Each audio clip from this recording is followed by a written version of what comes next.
Raola Libre, le média indépendant du pays niçard. Guy Mengual. Donc bienvenue Guy à vous, on peut l'applaudir bien fort s'il vous plaît. Alors Guy, vous êtes né le 16 octobre 1959 à Sidi-Bel-Abbès. Et gamin, vous avez commencé à Villemont, puis à la Escreil, et à 16 ans et demi, vous commenciez déjà à jouer en 3e division. Alors parlez-nous un peu de cette enfance footballistique. J'ai démarré à Villemont, effectivement à Villemont. J'ai eu la chance d'être toujours surclassé. Pardon. Ah bon. D'accord. Vous m'entendez là? Alors voilà, j'ai eu la chance d'être toujours surclassé. Et c'est vrai qu'à 16 ans et demi, j'ai joué en 3e division. C'était un club dans l'équipe Fagnon. Et de Creil, bon, j'ai eu des sollicitations. C'était pas pareil avant. Il y avait beaucoup des demandes. Et maintenant, c'est impressionnant. Les clubs, ils ont des recruteurs, ils ont des superviseurs. Et avant, c'était plus dur. C'était tellement plus dur. Et donc, je suis parti à Metz. Et à Metz, j'ai fait relativement, je pense que j'ai fait une bonne saison, puisque j'ai fini... meilleur buteur de 3e division, je pense. Oui, j'ai fait un match pro en équipe de France junior. Et finalement, le club, tout le directoire a été chamboulé. L'entraîneur Georges Huard, à l'époque, était dans l'équipe, il était évincé. Donc, ils m'ont proposé de signer stagiaire. J'étais aspirant, ils m'ont proposé de signer stagiaire et dans un club en 3e division. Mais moi, pour rester ici, je préfère rentrer chez moi. Et j'ai repris contact, enfin mon père a repris contact avec Monaco parce qu'ils m'avaient demandé l'année d'avant de venir. Et donc, vous êtes parti à l'AS Monaco. Tout à fait. Vous avez joué quelques matchs donc, avec l'équipe championne de France, donc vous êtes champion de France en 82 avec Monaco. Oui, avec peu de matchs. J'en ai fait 7, je crois. Ouais, enfin 7 matchs, vous avez quand même ce titre. Ouais, la saison d'après, j'ai plus joué. Ouais. J'ai fait 2 saisons encore, 5 saisons totales à Monaco. Et après, je suis venu à l'OGC Nice en 83. Alors en 83, on va rappeler un petit peu l'effectif, et puis voilà l'effectif de l'époque, la saison 83-84. Donc Jean Séraphin qui est entraîneur, et donc entre autres, on va citer les joueurs principaux. Donc il y avait Pascal Françoise, André Amitrano, Thomas Larsson, Marcel Domingo, Carlos Curbelo, Patrick Bosichesi, Gilbert Marguerite. Et vous marquez 11 buts en 21 matchs, donc un but tous les 2 matchs, même mieux. Donc c'était un bon ratio à l'époque. Hein. C'était la première saison, ça, je ne sais pas si les sportifs, bien sûr, je pense que vous en souvenez. On finit 2e derrière Marseille, et donc on est obligé de passer par le barrage, avec des matchs fous. Parce qu'à l'époque, on était en Ligue 2, enfin en Division 2, comme on dit à l'époque. Ouais, en D2. Les matchs de barrage, c'était énorme. On a fait, et puis on a eu une déception totale au Racing. Ah oui. Ça, c'est l'année suivante. Hein. Ah non, c'est la première année, c'est vrai, oui. Avec la pluie, le report du match, l'arbitrage, enfin bref. Voilà, on en a parlé souvent ici. Désastreux. Et donc, l'année suivante, en 85, donc, 85, j'ai démarré la saison et je me suis fait, on a vu, moi, oui, je me suis fait le croisé antérieur et j'ai pas pu terminer la saison et on monte cette année-là. On monte avec le dernier match, le fameux match. Contre le Havre. Non, pas contre le Havre, c'est la finale, ça, contre le Havre. C'est le match à Grenoble. Voilà. Le match à Grenoble qui officialise notre montée en Ligue 1. Alors, vous me disiez que vous étiez très ami avec André Amitrano aussi. Et André Amitrano a une caractéristique avec vous, c'est que, je crois que vous êtes 3, vous m'avez dit, ouais, à avoir joué dans les 3 clubs de la Côte d'Azur, c'est-à-dire Cannes, Nice et Monaco. Donc il y a André Amitrano, il y a vous qui avez fait 12 ans à Monaco, 12 ans à Nice. C'est ça. Après, on va parler de votre carrière d'entraîneur à Nice. Mais oui, André Amitrano, Eric Guérit. Et Eric Guérit qui a fait 1 an dans chaque club. Lui, en 3 ans, il a fait les 3 clubs. C'était rapide. Et Dédé et moi, c'est vrai qu'en fait, on venait de Monaco, on venait à Nice. Et après on a toujours Dédé, je suis toujours en contact avec lui. Il habite à Montsartou. Tout à fait. Et d'ailleurs, on va certainement recevoir, faut le solliciter pour qu'il vienne nous voir, André Amitrano. Je lui dirai. Parce qu'on garde un bon souvenir de lui. Hein. Ah bah oui. Bon, même s'il a fait 12 ans à Monaco, mais bon, il a quand même. Non, maintenant il a fait peut-être. C'est un peu différent. Il a fait plus même. Oui, il a fait peut-être plus. Il a fait 16 ans. 16 ans à Monaco. Et combien à Nice? Voilà, c'est Nicole. Nice, je pense qu'il va faire au moins 4-5 ans, je crois. 4-5 ans. 4-5 ans. Je sais pas. le micro sur le montant. Voilà, c'est comme ça, on vous entend bien. Mettez-le sur le montant. Voilà. Comme ça, on vous entend bien. Et puis vous nous parliez de. Donc vous étiez souvent avec lui en chambre, en fait, à l'époque, c'était. Tout à fait. Et vous le voyez toujours, là, vous voyez toujours. Oui, toujours régulièrement. C'était mon témoin de mariage. Non, c'est une très bonne amie. Puis vous m'avez parlé de l'année suivante. L'année suivante, il arrive notamment Albert Gemrich, Fabrice Mej, Mustapha Daleb, Claude Massat aussi, oui. Le frère de Thierry, qu'on a reçu les deux, Claude et Thierry. Et puis vous me disiez que Mustapha Daleb, vous avez gardé un très bon souvenir, c'était la classe, Mustapha Daleb. C'est la classe dans tous les domaines. C'est gentil avec tout le monde, toujours. Lui qui avait bien sapé, vous arrivez dans le vestiaire, le star, le cintre, et d'une gentillesse. On connaît Mustapha Daleb, c'était un très grand joueur.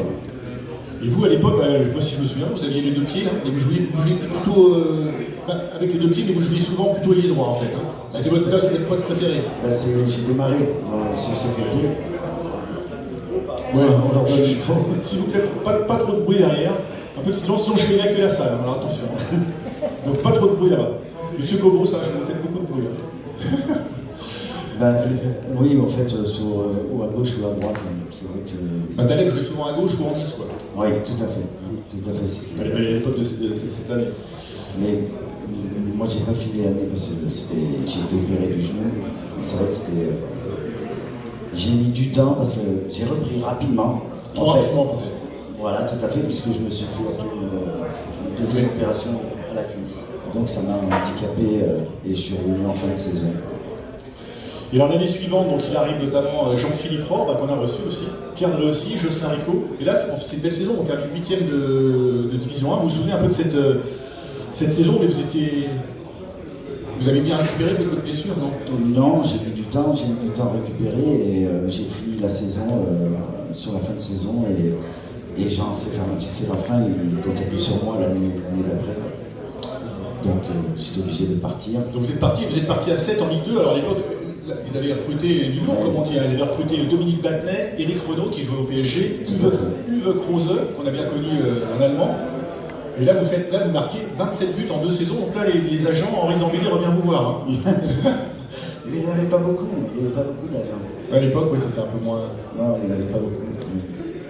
Mais là, vous êtes sollicité par des clubs. Et c'est là que vous revenez, je crois, à la Escale. Enfin, vous venez à l'Escale. Je viens à l'Escale. À l'Escale, j'ai fait 3 saisons. Et alors, vous avez la particularité, vous avez commencé avec, vous étiez un petit peu dans le métier depuis quelques temps, mais vous avez débuté avec un certain Zinedine Zidane au départ. Premier match, Zidane marque le premier but, vous le remplacez, vous marquez le deuxième but. Et la Escale gagne contre Châteauroux, je crois. Non, pas contre Châteauroux. Nantes. Contre Nantes. 2-1. Mais quel souvenir vous avez de ce joueur Zidane? Est-ce qu'à l'époque, vous disiez déjà ça va être un crack? Je sais qu'il était assez timide, vous me disiez. Très discret, je ne m'entendais pas trop. Mais bon, sur le terrain, il avait des gestes, on sentait qu'il avait un gros potentiel. Et on se demandait s'il allait vraiment, s'il allait passer un cap au niveau de... Il n'était pas nonchalant, c'est une facilité, une simplicité de gestuelle. Et je m'en rappelle, j'avais dit à ma femme, celui-là, s'il passe le cap et tout, ça va être un très grand joueur. C'était à l'époque de Luis Fernandez, non, ton entraîneur, Non, c'était Jean Fernandez. C'est ça. Alors après, vous êtes parti à Châteauroux, oui, avec notamment Michel Denisot qui faisait les décrassages avec vous, Michel Denisot. Tout le temps, tous les dimanches, il voulait faire moi je m'amusais, on s'amusait à lui faire des petits pompes. On s'amusait. Mais c'est vrai que c'est un homme vraiment bien, toujours à prendre des nouvelles, toujours très bien, vraiment bien. Belle personne. Alors vous avez joué donc 300 matchs en professionnel, 70 buts, et puis ensuite vous êtes parti notamment entraîner au Cap d'Agde et à Monaco les jeunes, je crois, c'est ça? Oui, je suis rentré. Vous êtes resté 7 ans à Monaco pour entraîner les jeunes. Au centre de formation, oui. Et en 2007, je suis parti, je suis venu sur Nice. Vous avez notamment Manu Pires sur les Marsipilia. Oui. Manu Pires qui est revenu d'ailleurs cette année. Oui. Et puis alors vous avez la particularité, vous êtes le seul entraîneur de l'OGC Nice à avoir gagné la Coupe Gambardella en 2012, on s'en souvient. C'est vrai. Oui, bravo, ça s'applaudit. Malheureusement, c'est la seule. C'est la seule, ouais. Alors qui se souvient contre qui on avait gagné et quel est le score? Et combien? 2-0. Bravo. 2-0. Bravo.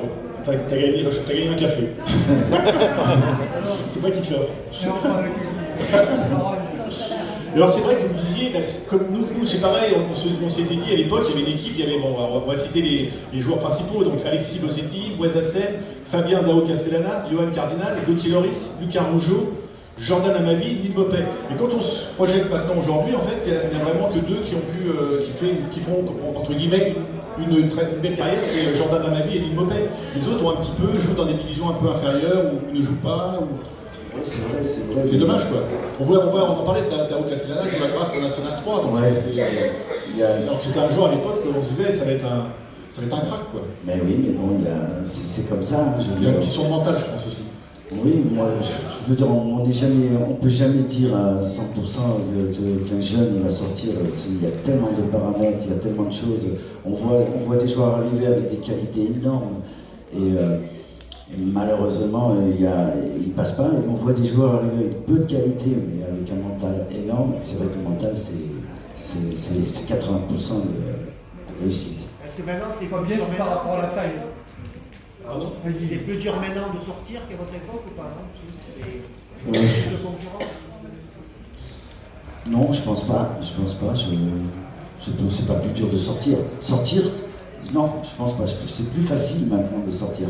Parce que maintenant, vous voyez les clubs, ils donnent un contrat pro à même des jeunes qui n'ont pas fait un match en pro. Ouais, c'est vrai. Nous, il fallait faire 20 matchs en pro pour signer pro. 20 matchs avant de signer.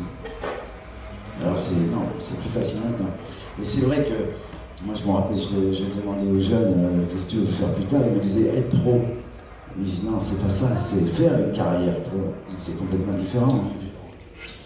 Et puis alors vous m'expliquiez, alors ça c'est une anecdote assez marrante, vous m'expliquiez qu'avec Manu Pires, au mois de mai, quand la saison se terminait, c'est vous achetiez la peinture et puis vous repeigniez les vestiaires. Oui, c'est quelque chose d'incroyable aujourd'hui. Je ne pense pas qu'il y ait beaucoup de clubs qui aient vécu ça. Nous, pendant les vacances, on venait, on peignait, on arrangeait le centre de formation. Et c'est vrai que c'est des anecdotes, mais il faut dire aussi qu'il y avait une ambiance au niveau des éducateurs énorme, avec René Marsiglia, avec Fred Joria, Manu et moi, c'est vrai que... Alain Wattelet aussi. Et Alain Wattelet, il était à l'association. Et puis après, vous êtes donc quand Claude Pelé est arrivé, donc vous étiez entraîneur adjoint, donc on s'en souvient bien, c'est il y a peu de temps, parce que c'était de 2012 à 2016. Donc quel souvenir vous avez de ces 4 années, 4 belles années avec Claude Pelé? Tout à fait, on a fait 4 années, dont 2 avec la Coupe d'Europe.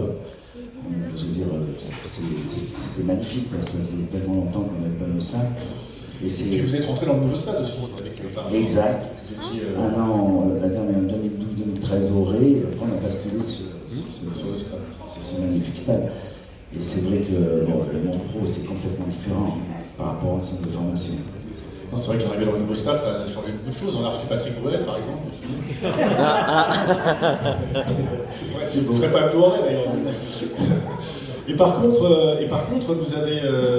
Par contre, c'est un petit peu un regret, mais c'est vrai que vous êtes le centre d'entraînement est dans les saisons qui viennent, pour retravailler avec lui.